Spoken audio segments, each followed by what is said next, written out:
সন্তান দেখলে আপনার চোখ জোড়ায়, তারেও রেখে যান। আমি হাজেরার জন্য মায়া আপনার নাই, আপনার জাদুটার জন্য কি আপনার মায়া নাই?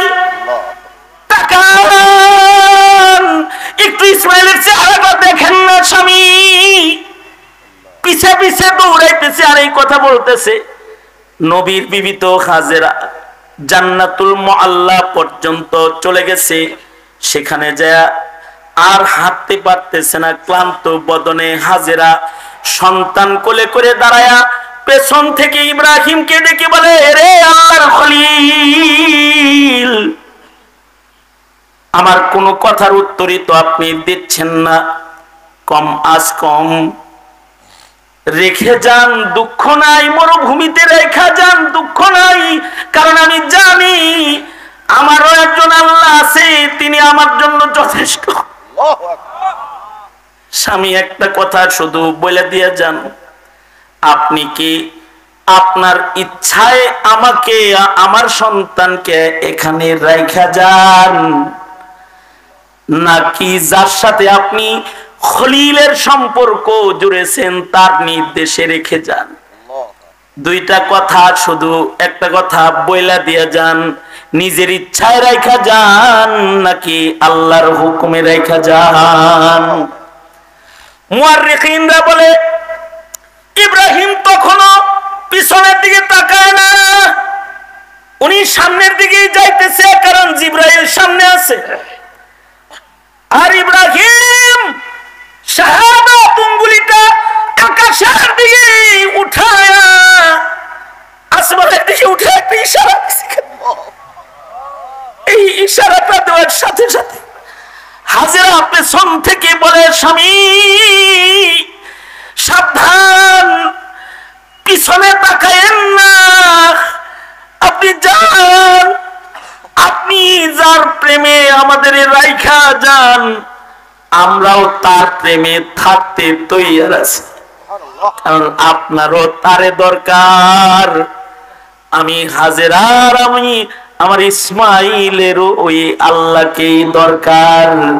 স্বামী গো, ওয়াদা দিচ্ছি, যে জায়গায় আপনি নামায়া গেছেন আমি আপনার সন্তান কোলে লইয়া ওখানে যায়া লাব্বাইক লাব্বাইক বলতে থাকবো, ততক্ষণ পর্যন্ত সেখান থেকে আমি সন্তান নিয়ে সরব না, যতক্ষণ না পর্যন্ত মহান আল্লাহর আদেশ না আসবে।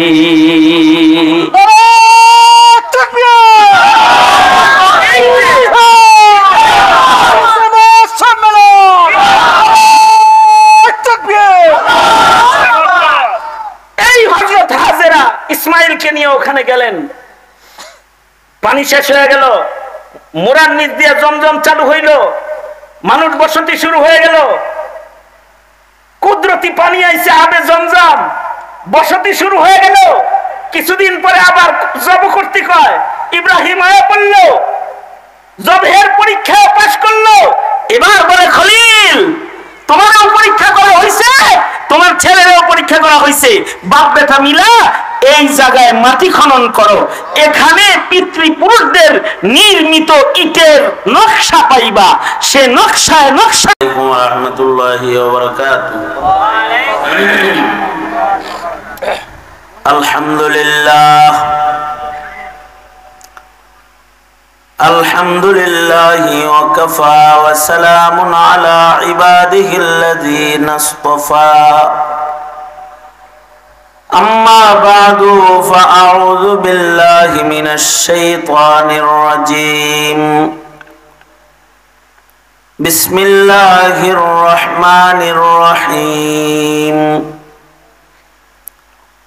إن الذين قالوا ربنا الله ثم استقاموا تتنزل عليهم الملائكة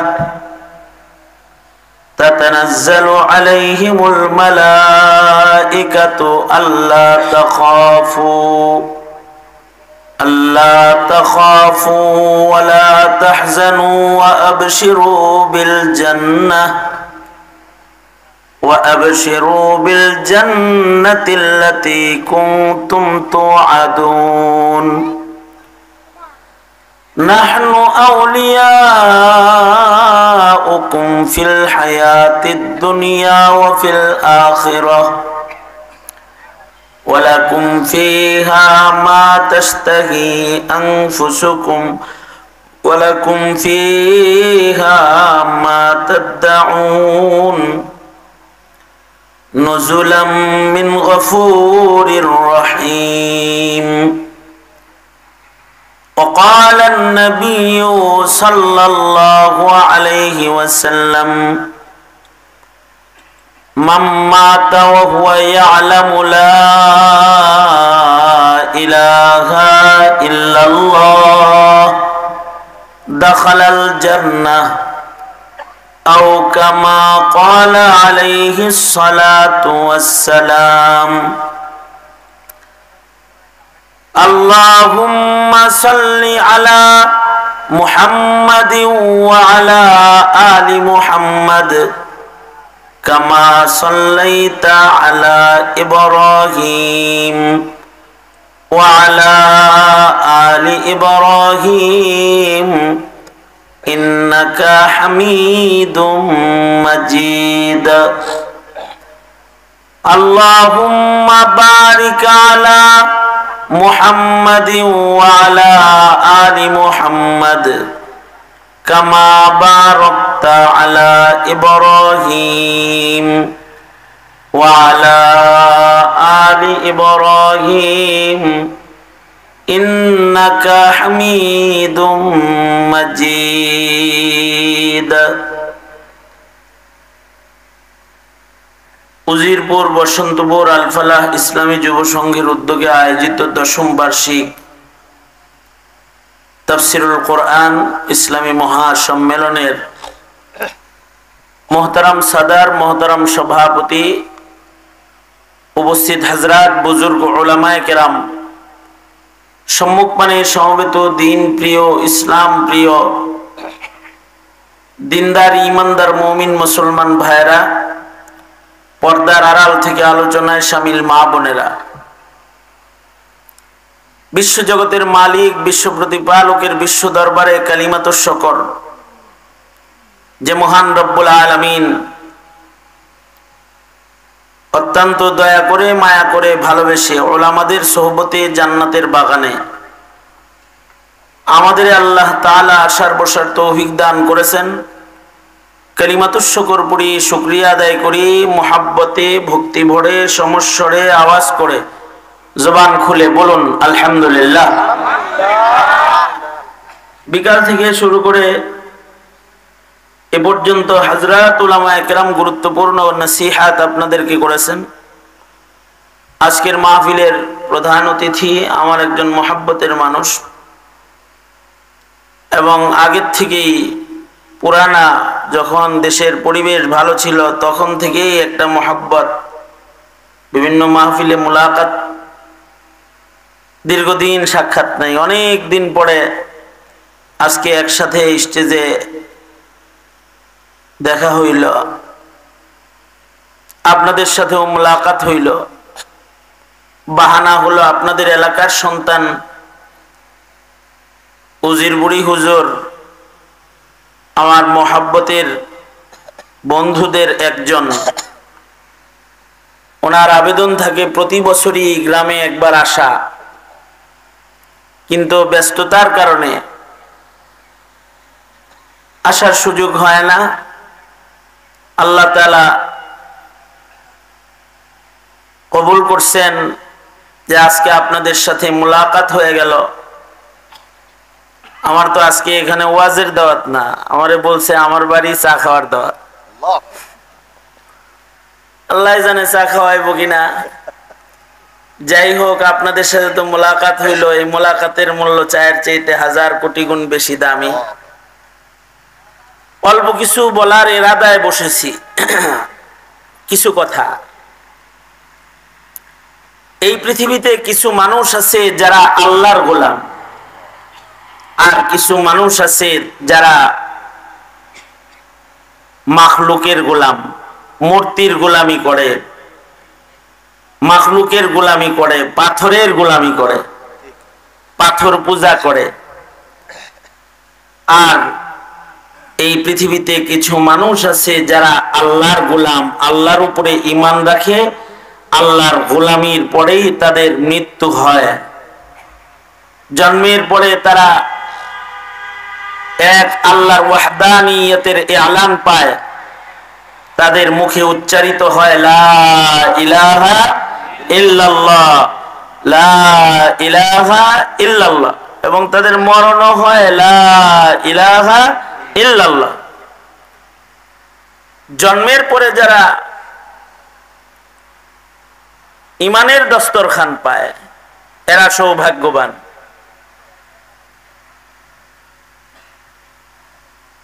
তবে জন্মের সময় ঈমান পাওয়া এটার চাইতে অনেক বেশি গুরুত্ব হলো মৃত্যুর সময় লা ইলাহা ইল্লাল্লাহ, অথবা নাই কোনো মাবুদ আছে এক আল্লাহ, এই বিশ্বাস হৃদয়ের ভেতরে থাকা অবস্থায় মরণ হওয়া, এটা হলো সফলতার হায়াত। একটা মানুষের 3 সময় নিরাপত্তা দরকার, 3টা সময় নিরাপত্তা দরকার। একটা সময় হলো যখন মানুষটা জন্মগ্রহণ করে, তখন জন্মের সাথে সাথে যেন শয়তান তাকে মাস না করে, সে যেন তাওহীদ পাওয়া যায়। যে তাওহীদ পাওয়া গেল, ঈমান পেয়ে গেল, নিরাপদ হয়ে গেল।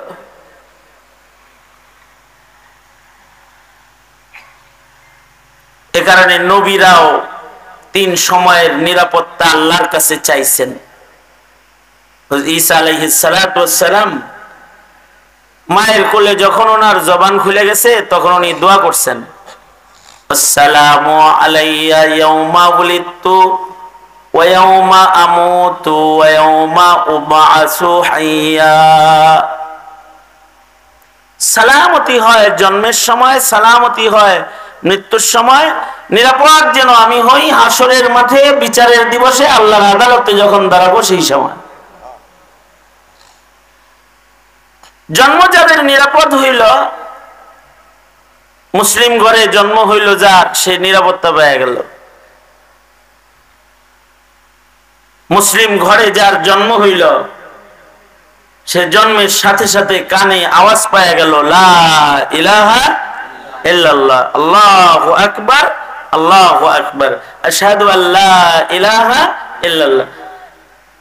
মুসলিম সন্তান জন্মের সাথে সাথে তার কানে এই আওয়াজগুলো দেওয়া হয়। জন্মের সাথে সাথে ডান কানে আজান আর বাম কানে ইকামত দেওয়া হয়। কেন? শয়তান যেন এই বাচ্চার উপরে আসর করতে না পারে, তার কলবের ভেতরে কালিমা যেন লেখা হয়। জন্মের পরে যে বাচ্চার ডান কানে বাম কানে আজান ইকামত হয়, আজান ইকামতের আজব এক কারামত আছে। কারামতটা হলো কানের ভিতরে আজান ইকামত হয়, সুবহানাল্লাহ বললে রেডিও এবং মোবাইল ভিডিও করলে সুবহানাল্লাহ বাইরে হইব না মুখ দিয়ে। তারপর মোবাইল হাতে লয়ে রইছে, কলবের ভিতরে ঢুকান, এই এই পিটা একেবারে সাইজ করে। মোবাইল স্ট্যান্ড নিয়ে আসতে পারলি না, স্ট্যান্ড ফিট করে তুই ওয়াজ শুনতি, হাতে মোবাইল ঘোরাঘুরি করস কে? তুই মোবাইল টিপলে পরে তুই ওয়াজ শুনবি কেমনে? আমাদের একটা বড় রোগ হইলো মোবাইল রোগ। রেকর্ড করতে মনে চায়, তুই স্ট্যান্ডে রেকর্ড দিয়া তুই চুপ করে বই ওয়াজ শুন, তাহলে তোর ভিতরে কিছু যাইব। তুই যদি করস, তুই ওয়াজ শুনবি কোথেকে? রাগ হইছ?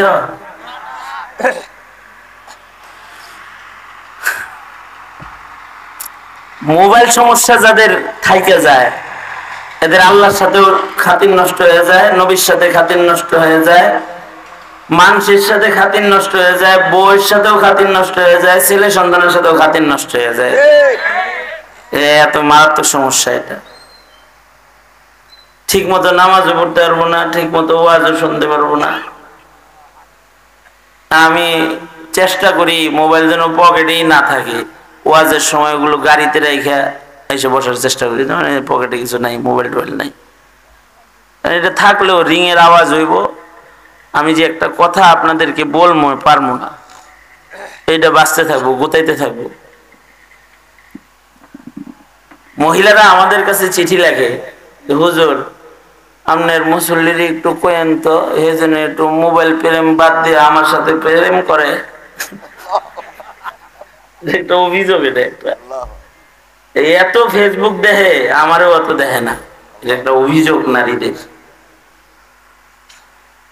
নাউজুবিল্লাহ, জরুরতের জিনিস। বাথরুম যেমন জরুরতে যায়, মোবাইল এরকম জরুরতে ঢুকতে হয়। সব সময় যদি কেউ মোবাইলে ঢুকে থাকে, বাথরুমের সিটে খারাপ। কি আগ করে কিছু ভালো জিনিস আছে, গোবরও তো পদ্ম ফুল আছে, তাই কি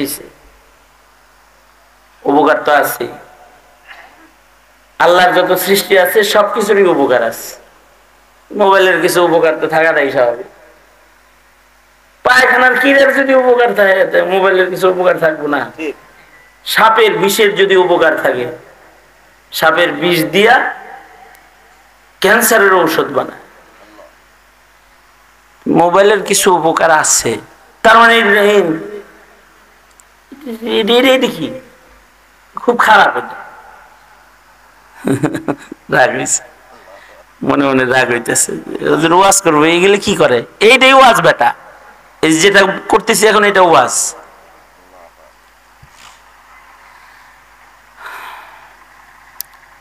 ওয়াজের মাঝখানে যেন আর কইতে না হয়, এইদিকে তাকান, মনে থাকবো তো?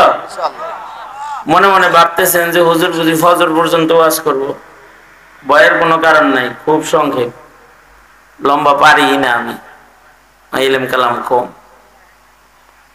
এজন্য অল্প কথা।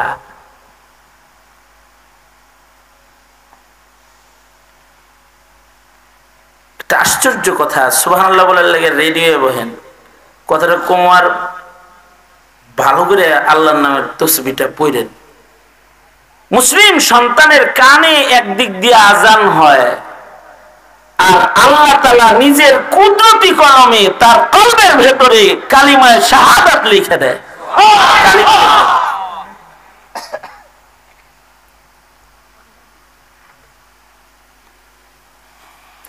এ কারণেই মুসলিম সন্তান জন্মের সাথে সাথে যদি মইরাও যায়, তাও খই চলে যায়।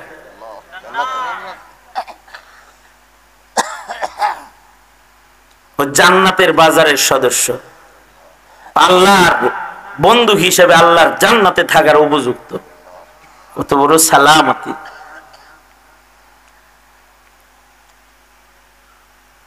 অনেকেই এই নিয়ামত পায়, কিন্তু কালিমার উপরে অটল থাকার যোগ্যতা সবার হয়?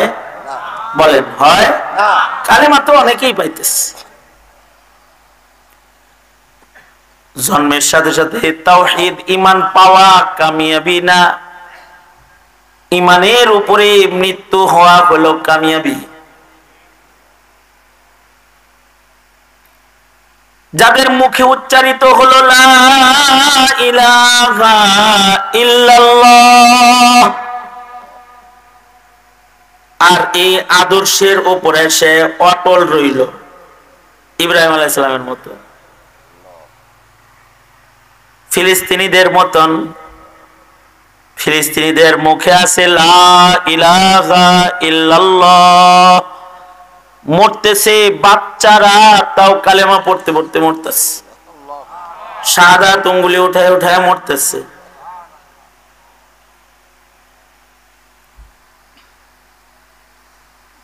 কালিমার উপরে যদি কারোর মরণ হয়, তাহলে এটা হলো সফলতা। তবে এক হাদিসে আছে, কোন বাচ্চার প্রথম কথা যদি হয় লা ইলাহা ইল্লাল্লাহ, আবার শেষ কথাও যদি তার হয় লা ইলাহা ইল্লাল্লাহ, মাঝখানে যা গুনাহ সব আল্লাহ মাফ করে তাকে বিনা হিসাব জান্নাত দান করে। কালিমার উপরে মরণ হওয়া ভাগ্যের বিষয়। এটা ইমানি শক্তি লাগে, ইস্তেকামাত লাগে। আমাদের বাবা ইব্রাহিমের মতো ইস্তেকামাত। ইব্রাহিম আলাইহিস সালাতু ওয়াস সালাম ওনার ঈমানের কারণে ওনাকে আগুনে ফেলতেছে। যখন ইব্রাহিম আলাইহিস সালাম রে আগুনে ফেলতেছে, ওনার পক্ষে কেউ নাই। যেমন ফিলিস্তিনের মজলুমদের পাশে কেউ নাই, চতুর্দিকে আরব বিশ্ব আছে, কেউ তাদের পাশে নেই।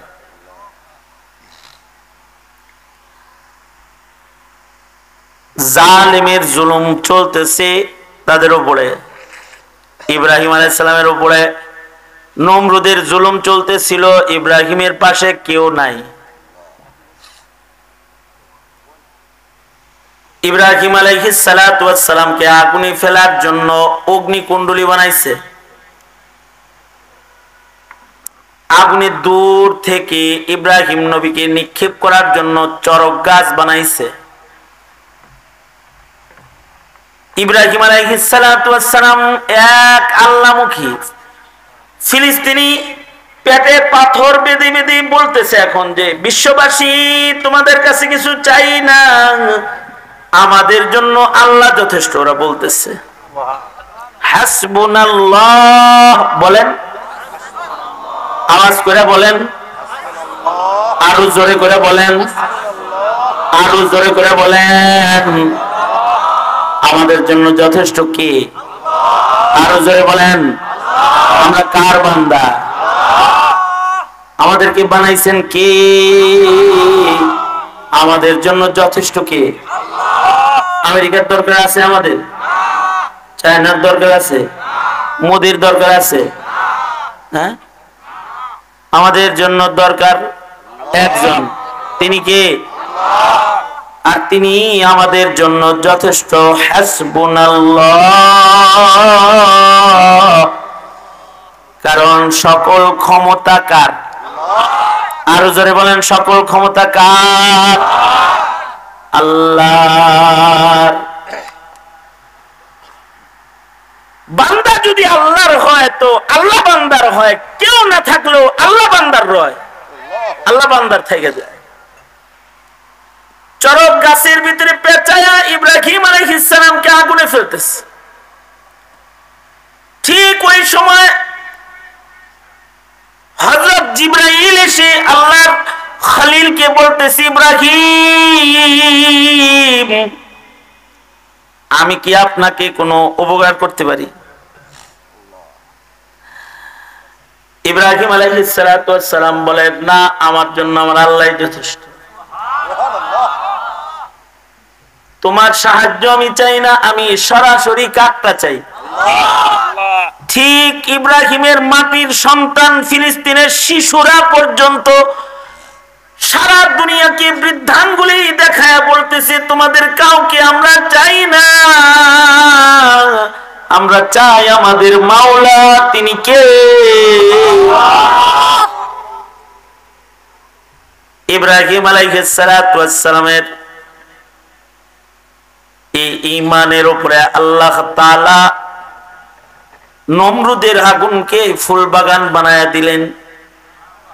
আগুনকে নির্দেশ করলেন, আগুন, দুনিয়ার সব জ্বালাইতে পারো, আমার খলিল জ্বালানোর ক্ষমতা তোমার নাই।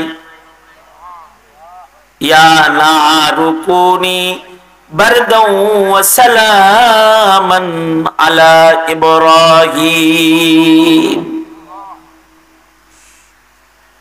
আল্লাহ তাআলা তো আল্লাহর ক্ষমতা দেখায়, তবে একটা জায়গায় গিয়ে দেখায়। ফিরআউনের মোকাবেলায় দেখাইছে, নমরুদের মোকাবেলায় দেখাইছে, সাদ্দাদের মোকাবেলায় দেখাইছে, মক্কার কুফরি শক্তির মোকাবেলায় দেখাইছে, হাসিনার মোকাবেলায়, হাসিনার মোকাবেলায় ইকো বন্ধ কর, হাসিনার মোকাবেলায় দেখাইছে না? হাসিনা তো মনে করছিল যে শেখের মেয়ারে কেউ সরাইতে পারবো না। হ্যাঁ, 41। কিন্তু আল্লাহ সরাইলে এমনি সরায়। ইসরায়েলকে বলছি, সময় আসতেছে,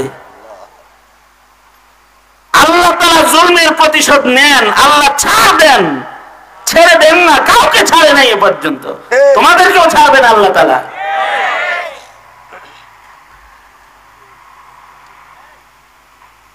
ইব্রাহিম আলাইহিস সালামকে আল্লাহ আগুন দিয়ে ফুল বাগান বানায় দিলেন। আগুন যখন নিভে গেল, নমরুদ বলল, আগুন যেহেতু নিভে গেছে, ইব্রাহিম তো এখন কয়লা ময়লা হয়ে গেছে, যাও অগ্নিকুণ্ডলীটা দেখে আসো। কিন্তু 6 মাস পর্যন্ত এই অগ্নিকুণ্ডলীর ধারে কাছে যাইতে পারে নাই, আগুন নিবার পরেও। পরে যখন কাছাকাছি গেছে, যা দেখে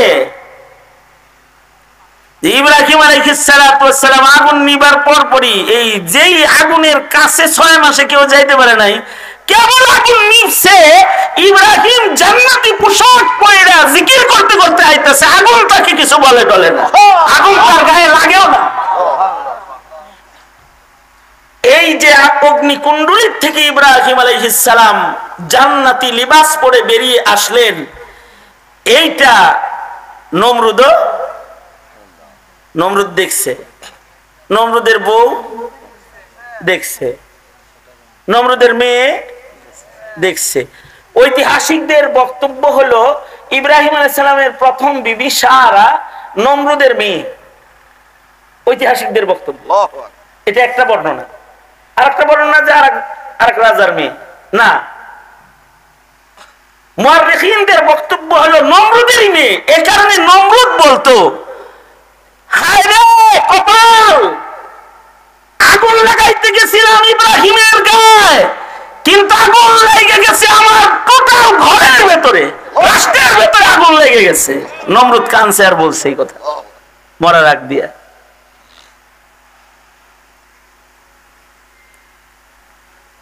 ইব্রাহিম আলাইহিস সালামের এই আগুন থেকে বাইরে আসা দেখা কাফের যা ছিল এমনি কালেমা পড়া খালি মুসলমান হয়। এমন কি সারা হযরত ইব্রাহিমের কাছে বিয়ে বসার জন্য পাগল হয়ে গেছে।